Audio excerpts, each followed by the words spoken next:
Vamos abrir as nossas Bíblias no Evangelho de Mateus, capítulo 6, versos 1 a 8. Evangelho de Mateus, capítulo 6, versos de 1 a 8. Eu vou fazer a leitura na Nova Almeida Atualizada. Mateus, capítulo 6, versos de 1 a 8. Em reverência, vamos ler a palavra do Senhor. Mateus diz assim: Evitem praticar as suas obras de justiça diante dos outros, para não serem vistos por eles, porque sendo assim, vocês já não terão nenhuma recompensa junto do Pai de vocês, que está nos céus.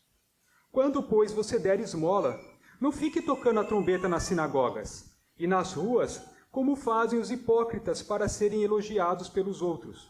Em verdade lhes digo que eles já receberam a sua recompensa. Mas, ao dar esmola, que a sua mão esquerda ignore o que a mão direita está fazendo, para que a sua esmola fique em secreto. E o seu Pai, que vê em secreto, lhe dará a recompensa. E quando orarem, não sejam como os hipócritas que gostam de orar em pé nas sinagogas e nos cantos das praças para serem vistos pelos outros. Em verdade lhes digo que eles já receberam a sua recompensa. Mas, ao orar, entre no seu quarto e, fechada a porta, ore ao seu Pai que está em secreto. E o seu Pai que vê em secreto lhe dará a recompensa. E orando, não usem vãs repetições como os gentios, porque eles pensam que por muito falar serão ouvidos.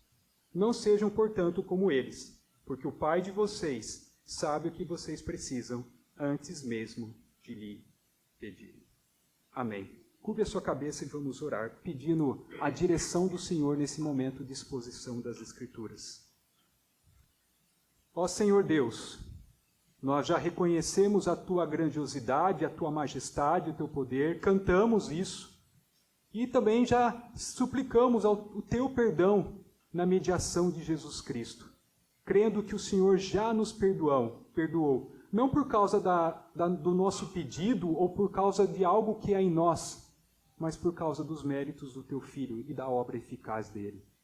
E nesse momento que nós lemos a Tua palavra, suplicamos que o Senhor fale ao nosso coração, que o Teu Santo Espírito ilumine as nossas mentes, que o Teu Santo Espírito nos ajude a nos concentrarmos nesse momento, e que o Senhor fale, o Senhor trabalhe nas nossas vidas, pois nós precisamos ouvir a Tua voz. Pedimos isso na mediação de Cristo. Amém. Quem vê cara, não vê coração. Você já refletiu sobre esse ditado popular? Sabe realmente o que ele significa? A premissa é a mesma de as aparências enganam. Mas o que significa quem vê cara, não vê coração? Esse provérbio popular significa que algo ou alguém nem sempre é aquilo que aparenta. Significa que não dá para decifrar as reais intenções de alguém ou a sua essência apenas pelo que ele aparenta ser. Quem vê cara, vê apenas o exterior, a aparência, o que está à mostra ou lhe querem mostrar, mas não consegue ver o coração. Ou seja, não sabe realmente o que a pessoa pensa ou sente. Provavelmente, você já deve ter conhecido alguém com cara de bonzinho e inofensivo e que te decepcionou bastante. Alguém que falava baixo, tinha gestos suaves, era discreto e muito simpático. Mas, quando menos se esperava, esse mesmo alguém mostrou-se ser uma pessoa totalmente diferente. Esse ditado é como uma forma de aviso para que possamos nos precaver diante de lobos em pele de cordeiro. Pessoas que costumam ser as piores, pois são inimigos disfarçados de amigos. Talvez a maior de todas as dificuldades em relação à vida cristã seja a sinceridade por detrás das nossas ações. O zelar para que aquilo que fazemos externamente seja também verdadeiro no nosso coração. E esse tipo de externalidade totalmente dissociada do coração é uma preocupação revelada no Sermão do Monte, que vai do capítulo 5 do Evangelho de Mateus até o capítulo 7. Jesus deixa claro em seu discurso que os escribas e fariseus, que torciam a lei e oprimiam o povo com seu discurso legalista, ostentando uma justiça que era apenas exterior, estavam fora do reino de Deus. Jesus então estabelece que se a nossa justiça não adentrar na profundeza da nossa alma, se o que buscamos não for superior a um estereótipo de vida, não seremos dignos do reino de Deus. A justiça dos súditos do reino não é externa nem teatral como a dos escribas e fariseus. Antes, ela é interna, ela é sincera, ela é real, ela é interna. Uma justiça apenas de aparência não é suficiente para alguém entrar no reino dos céus. Por isso, não podemos descansar a nossa alma, enquanto as verdades que ostentamos viver externamente não adentrarem o mais profundo do nosso ser. Tendo isso como base, meditaremos nessa noite sobre o seguinte tema: a verdadeira espiritualidade. E eu dividi essa mensagem em 2 pontos. No primeiro ponto nós veremos: a verdadeira espiritualidade consiste em praticar a piedade pessoal em relação aos homens, versos 2 a 4. E o segundo ponto: a verdadeira espiritualidade consiste em praticar a piedade pessoal em relação a Deus, versos 5 a 8. Jesus já havia ensinado que aqueles que são perseguidos por causa da justiça são bem-aventurados. Está no capítulo 5, verso 10. E que a justiça dos súditos, ela precisa exceder em muito a dos escribas e fariseus. Está no capítulo 5, verso 20. Agora, Jesus alerta acerca do perigo de uma justiça que se autopromove e busca os holofotes do auto-reconhecimento. Por isso, no verso 1, ele estabelece um padrão de espiritualidade ao dizer, veja comigo o verso 1, primeira parte, diz assim: evitem praticar as suas obras de justiça diante dos outros para serem vistos por eles. A advertência fundamental de Jesus é contra o praticar obras de justiça diante dos homens com o fim de serem vistos por eles. A justiça conduzida sobre as normas do reino nunca deve ser visível a fim de conquistar o aplauso do homem. Quem deve receber a glória é Deus e não o homem. Exercer a justiça diante dos homens para conquistar o reconhecimento humano, para conquistar os aplausos dos homens, para conquistar o louvor humano, é uma consumada hipocrisia. Mas o que é hipocrisia? O que significa ser um hipócrita? A palavra hipocrisia, que é usada por Jesus aqui no texto, no verso 2 e no verso 5, no grego, literalmente significa estar posicionado atrás de alguma coisa. No mundo greco-romano, os atores eram chamados de hipócrites, que significa alguém que se esconde atrás de alguma coisa. Máscaras eram usadas pelos atores para expressarem as emoções do personagem. Já viram aquela máscara que tem o sorriso e aquela máscara da tristeza? Se o ator usasse a máscara do sorriso e estivesse triste, ninguém veria. Se ele usasse a máscara da tristeza e ele estivesse alegre por detrás da máscara, ninguém também veria. Daí vem a palavra hipócrita, para designar aquele que dissimula a sua verdadeira personalidade. Perceba onde reside a hipocrisia condenada por Jesus.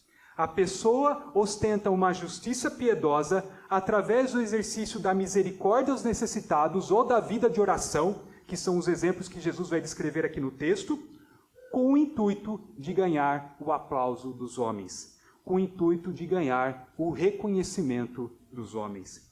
A hipocrisia está exatamente aqui. A pessoa finge ser algo que não é.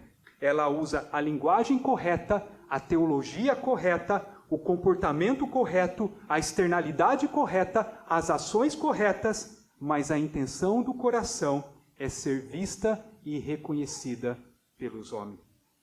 Repare que o problema não é o exercer a justiça diante dos homens.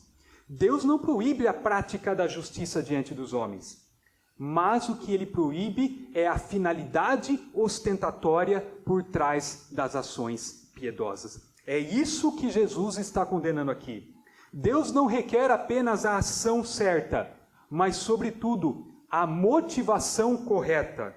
A motivação errada não receberá a recompensa de Deus, apenas e unicamente o reconhecimento dos homens. Veja o final do verso 1. Porque sendo assim, vocês já não terão nenhuma recompensa junto do Pai de vocês, que está nos céus. Aqueles que ostentam a piedade pessoal, aqueles que ostentam uma falsa justiça para ganhar o aplauso dos homens, não receberão nenhuma recompensa da parte de Deus, apenas a recompensa dos homens. E é interessante que as duas ilustrações usadas por Jesus, a caridade e a oração, que nós vamos ver aqui na continuidade do texto, são marcadas por essa tônica, a finalidade e a recompensa daquilo que fazemos. Se fazemos para Deus, teremos uma recompensa. Se fazemos para os homens, teremos outro tipo de recompensa. Não há semelhança entre as recompensas, elas são totalmente diferentes. No final, a pessoa vai ser recompensada. Ela vai ser recompensada por Deus ou pelos homens. A questão que será discutida aqui é: qual é a melhor recompensa? A que vem de Deus ou a que vem dos homens? Estabelecendo essa tônica em seu ensino, Jesus então vai explicar a piedade pessoal utilizando, como eu disse, duas ilustrações. Ele vai falar primeiramente da caridade e depois ele vai falar da oração. E aqui o nosso Salvador pinta um quadro do hipócrita religioso. É o quadro da ostentação. O hipócrita recebe a recompensa que ele deseja, que é o aplauso dos homens. Em contraste, o verdadeiro discípulo de Cristo, que age em segredo, receberá a recompensa diretamente do próprio Deus que o vê em segredo. E aqui nós temos o primeiro ponto da nossa mensagem. A verdadeira espiritualidade consiste em praticar a piedade pessoal em relação aos homens. Nos versículos 2 a 4, Jesus ensina como a ação da caridade deverá ser exercida. Inicialmente, o verso 2 diz: Quando, pois, você der esmola, não fique tocando trombeta nas sinagogas e nas ruas, como fazem os hipócritas, para serem elogiados pelos outros. A ação da caridade mais comum entre os judeus era dar esmola aos pobres. A esmola, o dar esmolas, era um dos quesitos mais importantes da espiritualidade judaica, e ela podia ser feita de mais de uma maneira. Os judeus podiam dar a sua doação no templo ou na sinagoga, e depois essa doação era repassada aos pobres, ou o judeu podia dar diretamente para a pessoa necessitada. Ele entregava diretamente a sua esmola ao necessitado. A imagem descrita por Jesus é de um fariseu pomposo que, após ofertar o seu dinheiro no templo ou na sinagoga, ou entregar a um mendigo, ele se acha digno do elogio dos homens. Ele se sente digno do louvor dos homens. É essa imagem que Jesus está descrevendo aqui. O hipócrita, ele transforma um ato de misericórdia em um ato de vaidade, de modo que a sua motivação principal não é ajudar a pessoa que recebe a oferta, mas o seu próprio interesse. O altruísmo é ofuscado por um egoísmo deformado. Mas perceba uma coisa interessante, queridos. Jesus não está proibindo a caridade e a ajuda ao pobre, até porque isso é uma ordenança divina. Quem ama a Deus, prova isso amando ao próximo. Um coração regenerado prova sua transformação em atos de misericórdia. Conforme nos ensina Tiago, as obras são evidência da justificação. Porque eu fui justificado, eu pratico boas obras. Quem foi alvo da misericórdia divina é instrumento da misericórdia ao próximo. Na verdade, o que está sendo condenado por Jesus é a intenção por detrás da doação. Jesus está preocupado do começo ao fim do Sermão do Monte com as motivações, com os pensamentos escondidos no coração. Em outras palavras, O servo do reino de Deus, ele não deve ostentar a sua piedade ao mundo, porque, segundo Cristo, é fazer igual os escribas e fariseus faziam na sua época. A ênfase principal aqui reside no fato que as nossas doações, elas devem ser feitas para a glória de Deus. Jesus está ensinando que o ato de caridade é um ato de adoração. Certamente você nunca pensou nessa perspectiva. O nosso ato de caridade, o nosso socorro ao necessitado é um ato de adoração a Deus. E se entendermos que a ação da caridade é um ato de adoração a Deus, certamente não haverá espaço para a soberba e para a vanglória no nosso coração. Mas você deve estar pensando aí, como pode alguém usar um ato de misericórdia para fins tão torpes e soberbos? Como que alguém pode usar um ato de socorrer o necessitado para um fim tão egoístico? Só os fariseus para agirem assim. Mas cuidado, é fácil lermos esse texto e ridicularizar aqueles judeus fariseus do primeiro século. Nosso farisaísmo cristão não é tão diferente. Nós não contratamos uma fanfarra para tocar toda vez que contribuímos para a igreja, para missões ou quando socorremos o necessitado. Mas o nosso ego gosta de tocar a própria trombeta. E como toca alto o nosso ego? Faz bem ao nosso ego ver o nosso nome na lista de dizimistas ou daqueles que contribuem para a obra missionária. Faz bem ao nosso ego ver o nosso nome ser levado para o conselho ou para a junta diaconal como exemplo daquele que despendeu dos seus bens para acolher o necessitado. Quem sabe com uma cesta básica, com um remédio, com uma conta quitada, com um valor em dinheiro ou até mesmo com o uso da própria mão de obra. Caímos exatamente na mesma tentação dos fariseus. Chamamos a atenção para a nossa esmola para sermos glorificados pelos homens. Por isso, cuidado com o farisaísmo cristão, porque você não vai gostar da recompensa. E qual é a recompensa dos hipócritas? Veja novamente verso 2. Quando, pois, você der esmola, não fique tocando trombeta nas sinagogas e nas ruas, como fazem os hipócritas, para serem elogiados pelos outros. Em verdade lhes digo que eles já receberam a sua recompensa. A recompensa do hipócrita é totalmente insignificante. Aqueles que ostentam suas doações, aqueles que exibem seus atos de misericórdia, aqueles que colocam o próprio nome em evidência para que todo mundo veja o sacrifício que fizeram, todos eles já receberam a sua recompensa. Contudo, perceba aqui pelo texto, ela não vem de Deus. Não é uma recompensa dada por Deus. É uma recompensa unicamente dada pelos homens. Eles recebem a recompensa que estão procurando. Só que essa recompensa, ela é totalmente inútil do ponto de vista da eternidade. É apenas e unicamente o louvor dos homens. Como então eu tenho que agir? Como devem agir aqueles que são discípulos de Cristo e cidadãos do reino de Deus?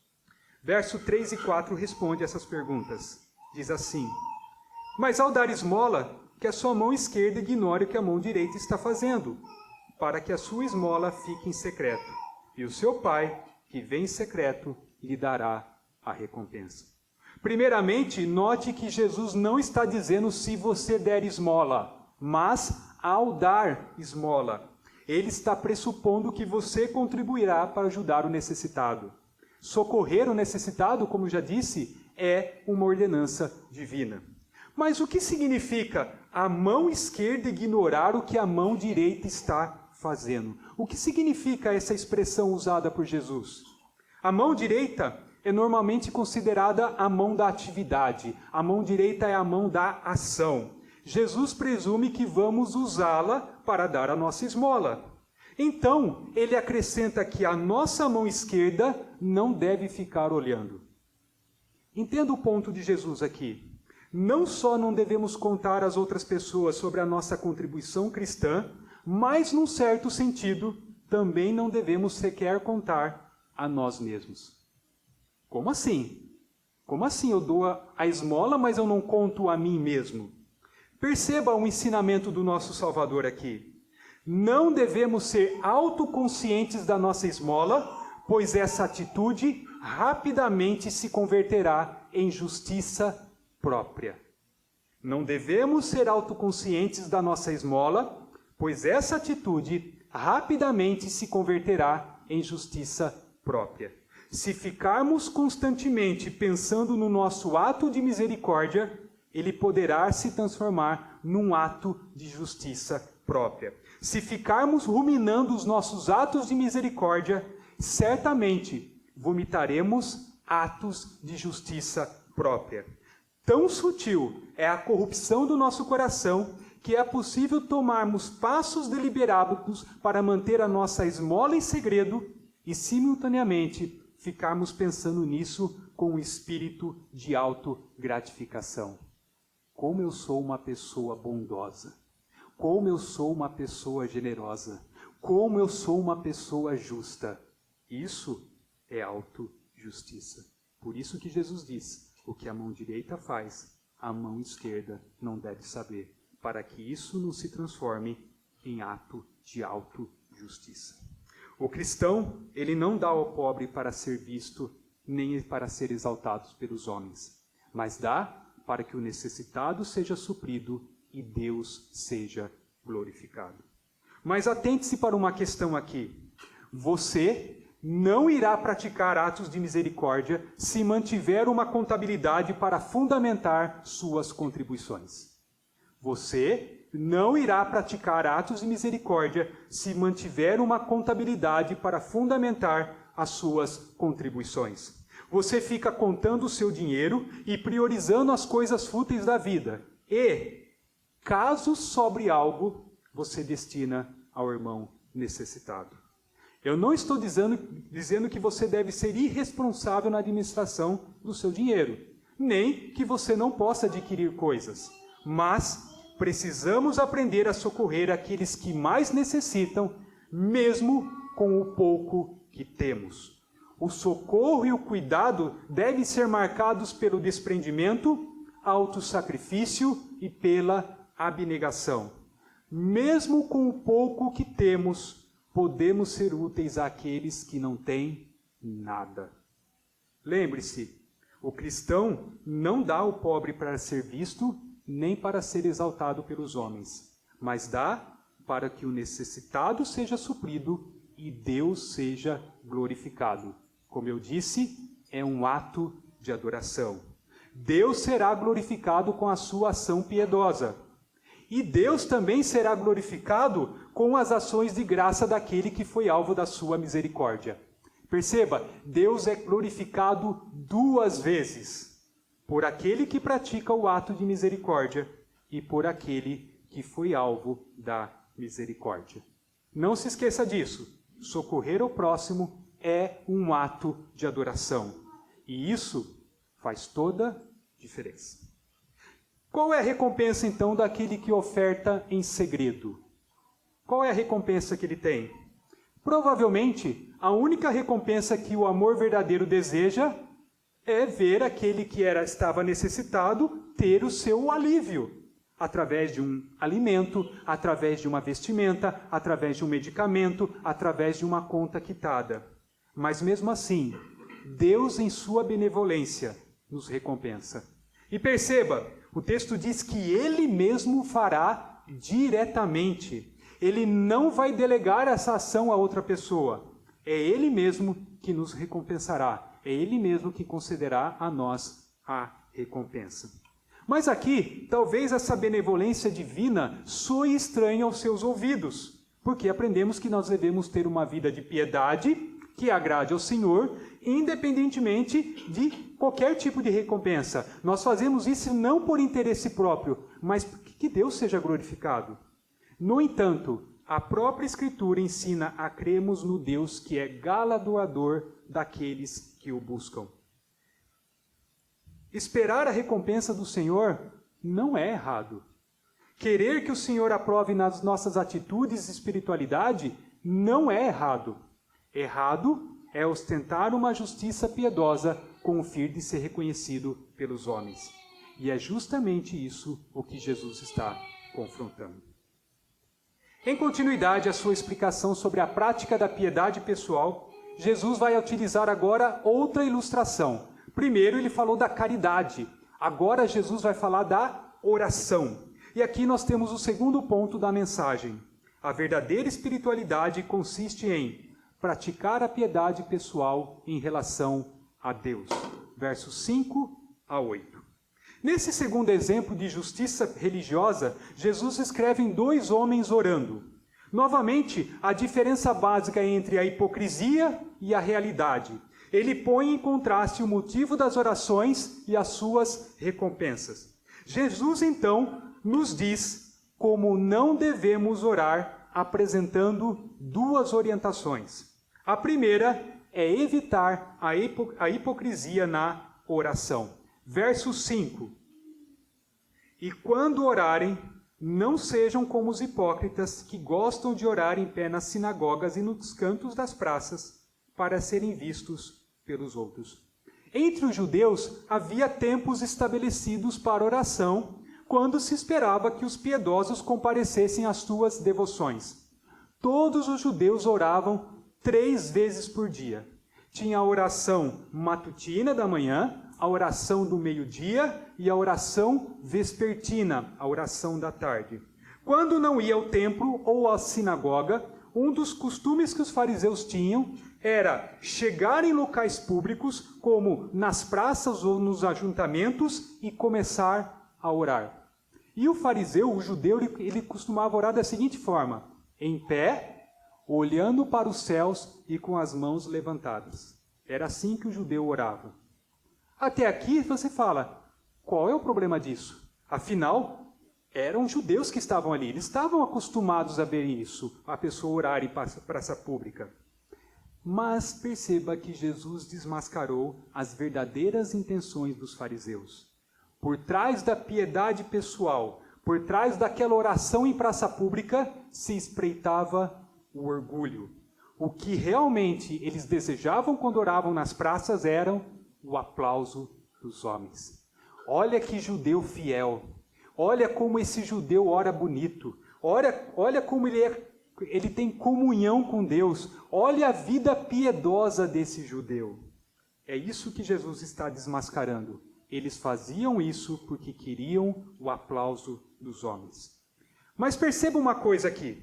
Jesus não está proibindo a oração pública, nem a oração individual oferecida em local público. Nós oramos aqui no culto público. Nós temos orações nas reuniões de oração, orações nos momentos de EBD, orações nos estudos bíblicos. Jesus não está proibindo isso. O que o Senhor condena aqui é a oração ostentosa, ou seja, praticar as devoções no lugar público com o fim de ser visto e reconhecido pelos homens. E era exatamente isso o que os hipócritas estavam habituados a fazer. Eles queriam ser vistos pelo povo e admirados. É isso o que Jesus está condenando. Disso se vê claramente que no ensino de Jesus, o que conta é a disposição íntima do coração. É o coração verdadeiro e humildemente dedicado a Deus que recebe a aprovação divina. E qual é a recompensa do hipócrita? Qual é a recompensa desse que ora, que é o hipócrita? Veja novamente o verso 5 na segunda parte. Em verdade lhes digo que eles já receberam a sua recompensa. A recompensa é o aplauso humano, a recompensa é o louvor dos homens e só, e mais nada. A recompensa é somente o louvor dos homens. Mas você pode estar pensando assim, como alguém pode usar oração para fins tão sórdidos e egoístas? Como que alguém pode fazer isso? Só fariseu faz isso. Só o escriba fazia isso. Só os religiosos da época de Cristo. Queridos, a religião, infelizmente, sempre foi usada como um trampolim para as pessoas se promoverem e assim ganharem popularidade, domínio, controle, poder e dinheiro. E aqui, os fariseus tinham como objetivo usar a oração para aparecer aos homens como pessoas piedosas, pessoas que tinham uma relação íntima com Deus, pessoas que eram aprovadas por Deus e assim manterem-se no poder. A falsa piedade os mantinha no poder. Contudo, é fácil a gente condenar os fariseus. O farisaísmo cristão dos nossos dias não é tão diferente. O farisaísmo religioso não está morto. No meio evangélico, homens e mulheres aproveitam as reuniões e eventos para se promoverem diante das pessoas, ostentando uma falsa piedade diante dos homens. Mudam a voz para orar e até usam vocabulário rebuscado, uma linguagem que ele não usa no seu dia a dia. É possível ir à igreja pelos mesmos motivos errados que levavam o fariseu à sinagoga, não para adorar a Deus, mas para obter reputação e piedade diante dos outros. Mas cuidado, nem sempre é possível perceber a motivação do coração. Portanto, seja prudente antes de julgar os outros. E não se esqueça, Deus não divide a sua glória com ninguém. Aqueles que querem a glória humana, eles vão receber a glória humana, mas apenas isso, e mais nada. Como então eu devo agir? Como devem agir aqueles que são discípulos de Cristo? Verso 6 vai responder essa pergunta. Mas ao orar, entre no seu quarto e fechada a porta, ore a seu pai que está em secreto. E o seu pai que vem em secreto lhe dará a recompensa. Primeiramente, note que Jesus não está dizendo se você orar, mas ao orar. Ele está pressupondo que você vai orar, que você vai ter uma vida de oração. Ele não está pedindo para você orar, ele está pressupondo que você vai ter uma vida de oração com Deus. E o que significa entrar no quarto, fechar a porta e orar a Deus que está em secreto? O que Jesus está querendo dizer nessa expressão aqui? Como já dito, a exortação positiva de Jesus não é uma proibição à oração pública. Jesus não está proibindo a oração pública. A ideia também não é de que deve haver um cômodo separado para a oração. Afinal, na época de Jesus, as casas de muitos judeus tinham apenas um cômodo, o que inviabiliza você estar fechado no cômodo para orar. No original, a palavra quarto significa câmara de armazenamento, depósito, câmara secreta. Entrar no quarto, fechar a porta e orar significa ocultar a devoção para que toda a glória seja de Deus. Ocultar a devoção tem o sentido de não expor de forma chamativa a piedade pessoal diante dos homens. Eu não chamo a atenção para a minha piedade pessoal. A atenção é toda de Deus. A glória é toda de Deus. O adorador sincero e humilde é alguém que não está interessado em mostrar-se publicamente. Ele não quer o holofote para ele. Ele não quer o reconhecimento dos homens para ele. Na verdade, ele preza pela sua comunhão com Deus.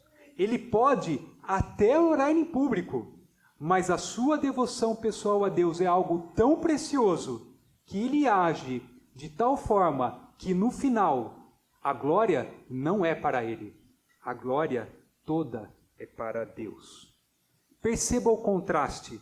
Enquanto o fariseu mostrava a sua devoção para que toda a glória fosse dele, o servo de Cristo oculta a sua devoção para que toda a glória seja de Deus. A ênfase principal do ensino de Jesus não é o lugar de oração, e sim a atitude de mente e coração na oração. É a sinceridade. E qual é a recompensa daquele que oculta sua devoção para que toda a glória seja de Deus? Final do verso 6 diz: e o seu pai, que vem em secreto, lhe dará a recompensa. Através da oração, temos o privilégio de falar diretamente com Deus. O que mais poderíamos desejar? Apesar disso, o nosso Deus é extremamente bondoso para com os seus filhos. Aquele que ora, seguindo a disposição correta de mente e coração, será abençoado. Ele terá consciência de que o Pai, em seu amor infinito, dará tudo quanto é melhor para ele e para todos aqueles que são objetos da sua oração.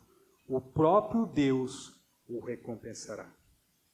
A segunda orientação que Jesus dá aos seus discípulos é que uma oração sincera não é entremeada de verbosidade, ou seja, com vãs repetições. Verso 7 diz: e orando, não usem vãs repetições como os gentios, porque eles pensam que por muito falar serão ouvidos. As vãs repetições aqui é uma prática dos gentios, uma prática dos pagãos. A expressão traduzida aqui por vãs repetições traz a ideia de um mero palavrório, tagarelice, palavreado oco, conversa tola, repetição vazia. Traduz uma expressão popular nossa que é o blá, blá, blá, blá, blá, blá. É uma expressão vazia. Se a hipocrisia era uma prática dos fariseus, a repetição é um costume das religiões pagãs daquela época. Os pagãos repetiam e repetiam as suas orações porque imaginavam que quanto mais longa e mais estridente eles orassem, maior era a possibilidade de eles serem ouvidos pelos seus deuses. E a oração dos sacerdotes de Baal fornece um exemplo notável disso. Lá no primeiro livro dos Reis, capítulo 18, verso 25 a 29, o texto bíblico nos diz que eles clamaram desde manhã até o meio-dia a Baal, dizendo a mesma frase: ó Baal, responde-nos. Ó Baal, responde-nos. Eles ficaram clamando a Baal usando essa mesma frase. Isso é vã repetição. Outros exemplos que ilustram esse ponto é a roleta de orações dos budistas tibetanos, um cilindro que gira num eixo coberto de orações escritas. E o outro exemplo é a reza com o rosário, através do manejar das contas e do recitar de palavras.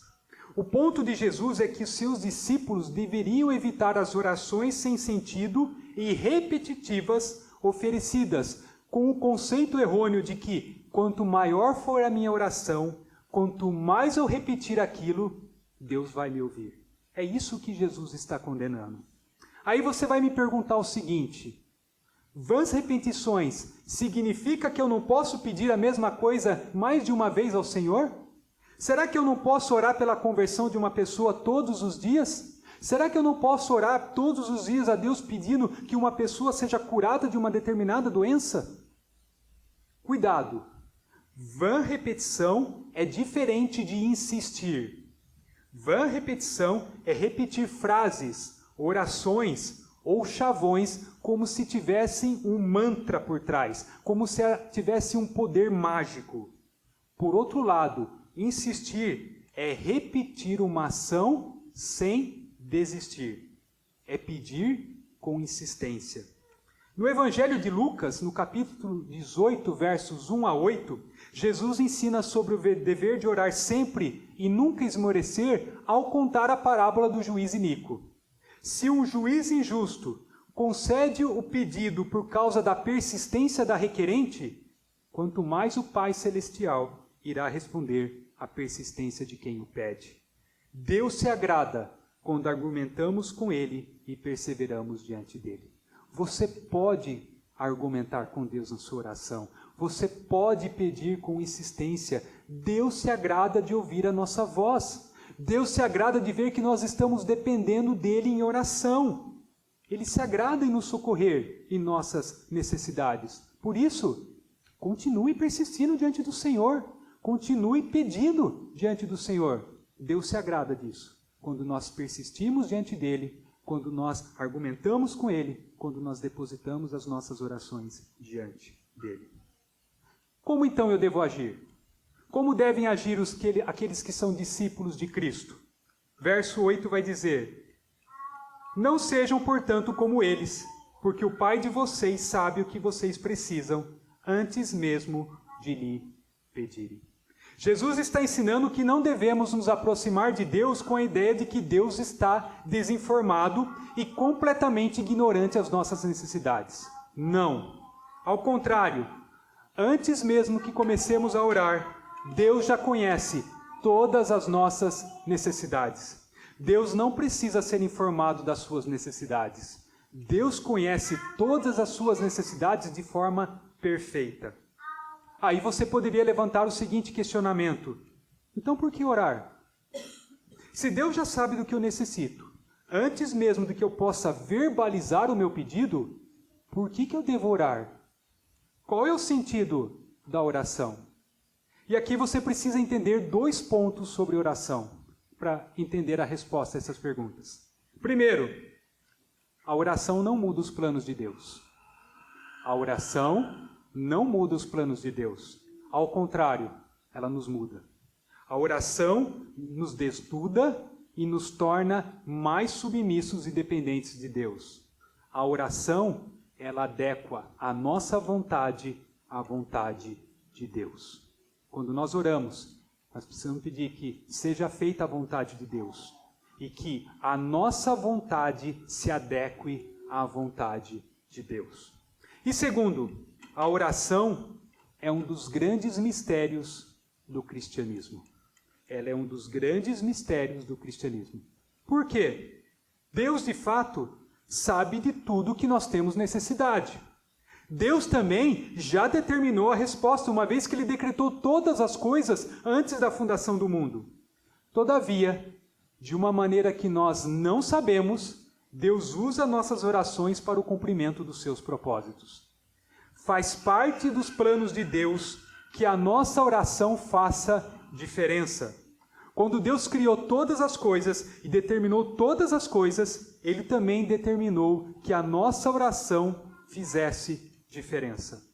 Por isso, ore pela perspectiva divina, a nossa oração faz diferença.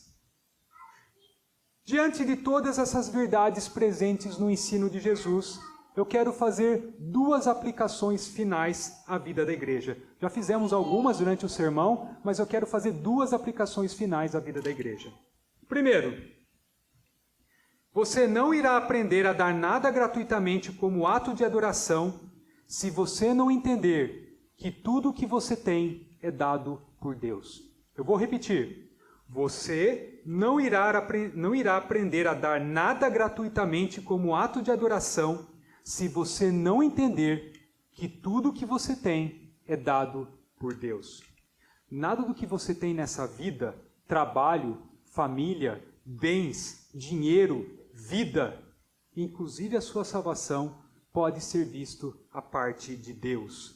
E quanto mais compreendemos quão amável Deus tem sido para conosco, e quanto mais somos conquistados pela sua graça e misericórdia, mais nos inclinaremos a amar o nosso próximo e a servi-lo com os nossos dons, talentos e os nossos bens também.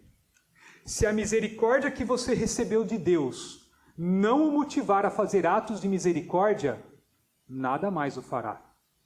Se o amor de Cristo não te constranger a amar o seu irmão e a socorrê-lo em suas necessidades, nada mais o fará. Se a sua gratidão a Deus por tudo que Ele te deu não fizer ajudar o seu irmão, nada mais o fará. Ame o próximo como você ama a você mesmo. Importe-se com as necessidades dele, da mesma forma como você se importa com as suas necessidades.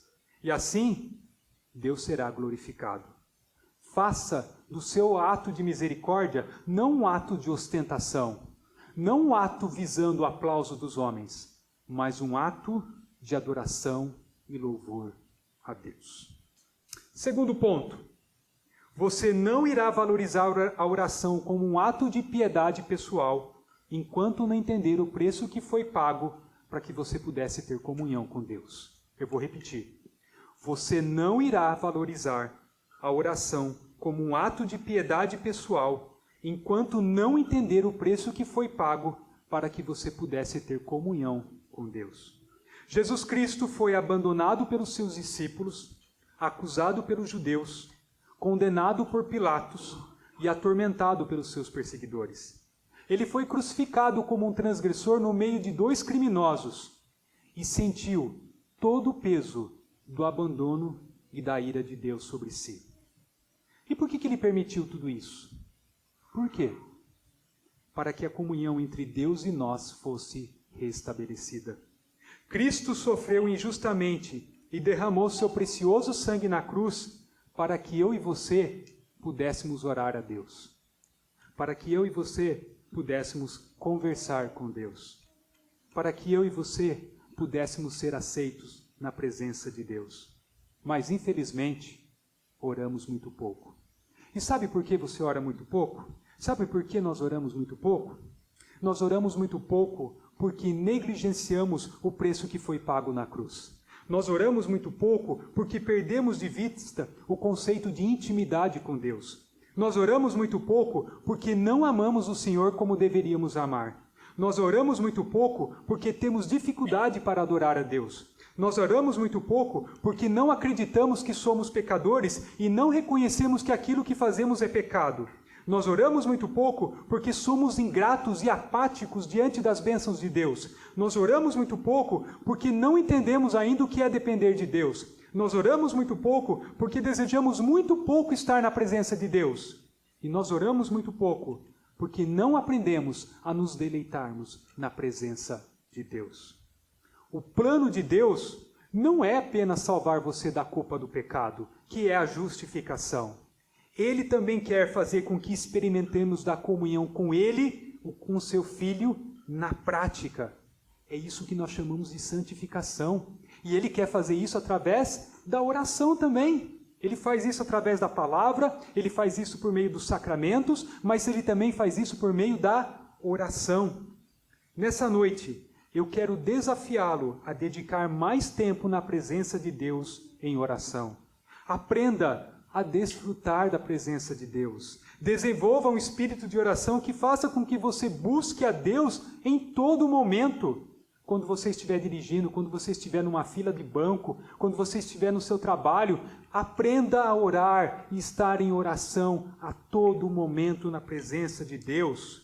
Ore sem cessar, não com vãs repetições, mas com insistência e persistência, não informando ao Senhor, mas colocando diante de Deus as suas necessidades, porque Ele, de fato, tem cuidado de nós. E o Senhor Jesus nos recompensará. Ele mesmo nos recompensará. E a maior recompensa que Ele pode nos dar, com certeza, será nos inundar com a sua doce presença a cada dia. E isso bastará para nós. Baixe sua cabeça e vamos orar. Ó Senhor Deus, nós ouvimos agora a exposição da Tua palavra. Pedimos que o Senhor aplique essas verdades ao nosso coração. Que o Senhor nos ensine a socorrer o necessitado e que, ao fazermos isso, não procuremos ser aplaudidos pelos homens, mas sim, Deus, fazer esse ato como um ato de adoração a Ti. Que possamos, ao socorrer o nosso irmão, adorar o Senhor primeiramente, fazendo isso como um ato de adoração. Mas também, ó Deus, que o Senhor nos ensine a orar a cada dia, não com vãs repetições, mas criando um laço, criando intimidade com o Senhor a cada dia, colocando diante do Senhor as nossas necessidades, os nossos pedidos, sabendo que o Senhor mesmo nos recompensará. Ajuda-nos, Deus, a termos uma vida piedosa, mas uma vida piedosa que não está amparada na ostentação, mas uma vida piedosa que busca amar o próximo, mas, sobretudo, amar o Senhor e adorar o Senhor sobre todas as coisas. Ajuda-nos, ó Deus, pois o nosso coração é enganoso, o nosso coração é desesperadamente corrupto, e nós precisamos que o Senhor nos ajude, que o Teu Santo Espírito nos ajude a cada dia. Pedimos isso na mediação de Cristo. Amém.